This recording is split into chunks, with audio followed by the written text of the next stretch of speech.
Hi everyone, it's Jennifer from Fiberflux.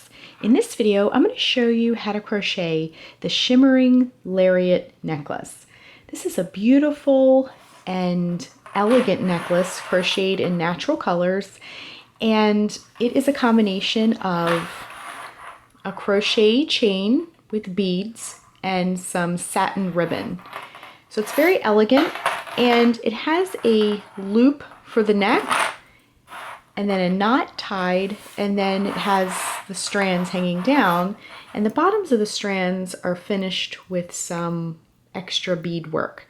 I used glass and crystal, and it just makes everything sparkly and shimmery. So let's get started. For this project, you're going to need some crochet thread. I'm using Aunt Lydia's bamboo thread, and a small needle that a bead can pass through. This is a cross stitch needle, so you want to make sure your beads can easily pass through whatever needle you're using. Again, this is one that I use for cross stitch. It's a DMC needle. It can be found in the cross stitch section, and these work great for beads. And you can get some crochet thread in the eye there. Some of the sewing needles, you can't fit thread through those. You're also going to need a 2.25 millimeter B crochet hook, a pair of scissors, a measuring tape, totally optional, but if you want to measure your work, and some ribbon. I'm going to be using 1/8 inch satin ribbon. This is some kind of like an ivory color. It's thinner. And you'll also need some beads. I'm going to be using clear beads. And this is, I just have some glass and some crystal beads that I have on hand. Obviously you can use any ribbon, bead, or thread color you like. I'm going to stick to kind of a sparkly neutral theme here. But thread comes in a lot of really gorgeous colors. So definitely check that out. And of course, the ribbon aisle of any craft store is huge. So feel free to experiment with any color you like. We're going to start with the crochet part. So we're going to put our ribbon and our beads aside and just grab our hook and our thread. Before we begin crocheting, we need to put the beads on our thread first. So what I'm going to do is take this needle I have here and just thread the needle with our crochet thread. And then what we're going to do is add our beads. So just get that through. Sometimes it's a little fiddly there because it's such a small little eye, but just try and do it the best you can. So then we're going to string our beads. Now, I am going to do lots of beads. I'd rather do too many than not enough. So go ahead and string all of your beads onto your work. And then we're going to rejoin in just a moment. And once I get all these on there, I'll give you a count of what I have. We're going to rejoin in just a moment to make the crochet part of our lariat. So I went ahead and strung the rest of the beads. This is about 50 to 60 beads or so. We're going to do the crochet part first because it's much easier to make it the length we want it and then later add the ribbon part. It's easier to cut the ribbon. We don't want to cut the crochet part, so we're going to make the crochet part first. So what you're going to do is we're going to put a slip knot on our hook. So we're going to wrap the thread around our fingers to make a loop. Bring the strand behind the loop, reach in with your hook, bring up that loop, and tighten. Okay, this is super easy. We're just going to be making chains. Now you might want to experiment a little bit and see how far apart you want your beads spaced. This could be because of the amount of beads you have. If you have a whole bunch of beads, you could make them closer together and incorporate more beads into your necklace.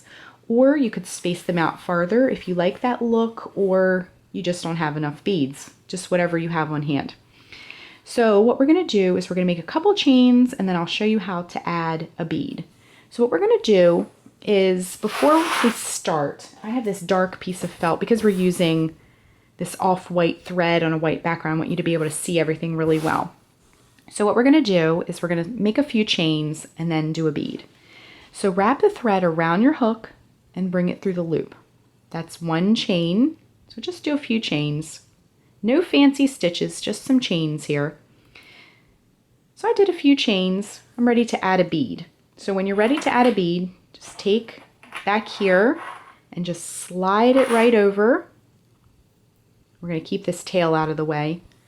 And then you're just going to put the bead up against your hook. Just like that. Just hold it up against your hook. And then you're just going to make the chain as you normally would. So wrap the thread around your hook and just bring it through the loop. Our bead is now incorporated. Okay?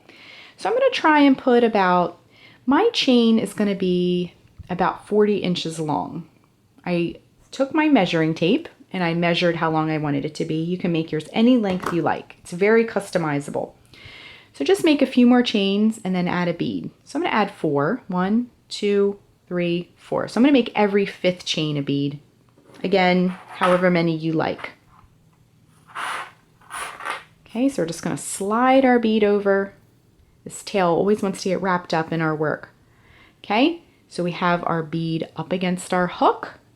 We're going to wrap the yarn around the hook and bring it through. Our bead is incorporated. So make 4 more or however many. 1, 2, 3, and 4. Slide another bead over. And again, this is, I'm using a mix of glass and crystal. These were some I had left over from another project. Okay, so we have our bead up against our hook. Wrap the thread around your hook and bring it through. The next bead is incorporated. So just keep going until you get to the length you want, or you run out of beads or thread or both. Okay, so I'm just going to keep on working my strand, incorporating these beads, and we'll rejoin in just a moment when I've gotten my strand the length that I want it. I'm going to make mine about 40 inches long. So I'm just finishing up, and again, I added a bead to every 5th chain on here. So I am finished. I also ended with 4 chains at the end. I added my bead and then 4 more chains. So I'm going to cut the thread and go ahead and fasten that off. So the crochet part is complete. So it looks very, very pretty. It's very sparkly. And we're just going to put that aside. And then we're going to do the ribbon part.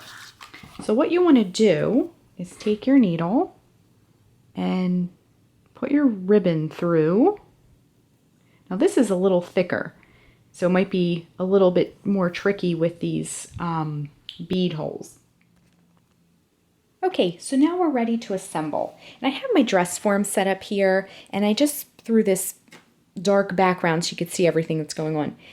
But we're just going to pretend this is a real person, because when you go to assemble yours, you'll want to try it on yourself just to make sure you're getting the knot in the right place and that everything is hanging the way you want it to hang. So what we're going to do is our crocheted strand that we made, we're just going to hang it around the neck and let these 2 tails hang down, just like that. Now I've cut a piece of ribbon that is about the same length. We're going to trim everything up nice and neat at the end. So about the same length is fine. And we're just going to wrap that around the neck as well. Next, we're going to, about halfway in from the bust to the neck, we're going to tie a knot.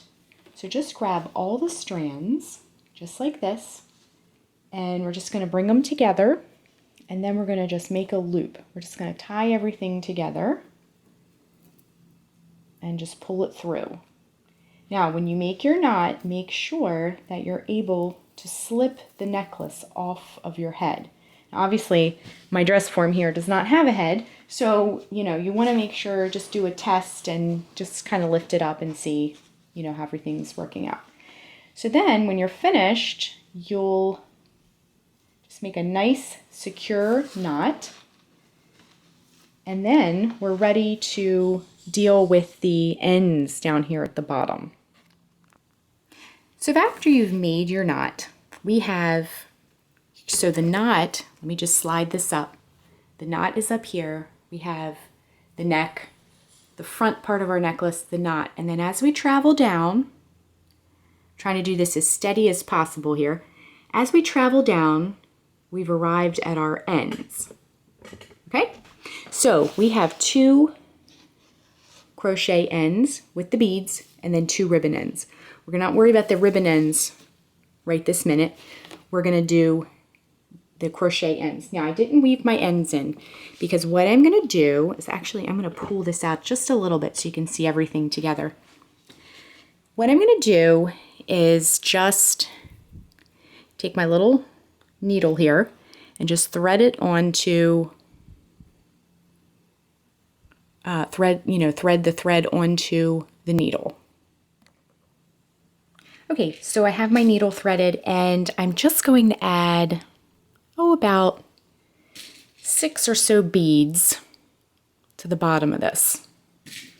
Just quickly, whatever you have left, if you just have a few, you can just throw on there whatever you have. I'm going to do about 6 or so just to finish it off. Okay, and then push them up towards the knot, just like that, okay? So then we can remove our needle, and then I'm just going to tie a knot right up against these bottom beads. It kind of makes like a little sparkly fringe at the bottom of your necklace. And it just finishes it off very nicely.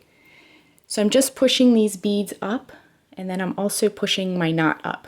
Now, I want to just make another knot just to make sure everything is nice and secure, and it's going to stay put. When you wear things, especially a necklace like this length, these little ends are going to swing all around.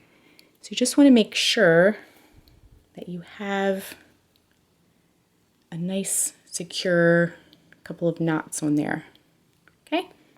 So then, for this other end, you're just going to repeat the other side. So I went ahead and beaded the other side. So then we just have these little tails. We can just go ahead and snip them, both sides. And then, by now the ribbon has probably gotten a little bit unraveled as it's been moving around. So what you'll want to do is just trim that too at an angle. That helps a lot. There's also a product, I believe it's called Fray Check. You can apply it to the ends of ribbon and things like that, and that'll help keep it from fraying. And just cut the other one. They don't have to all be the exact same length, and in fact it makes it look a little nicer if they're not completely uniform. So that is how you crochet the Shimmering Lariat Necklace. Thanks so much for watching, and be sure and click the subscribe button to get all the latest Fiber Flux video updates. Thanks again!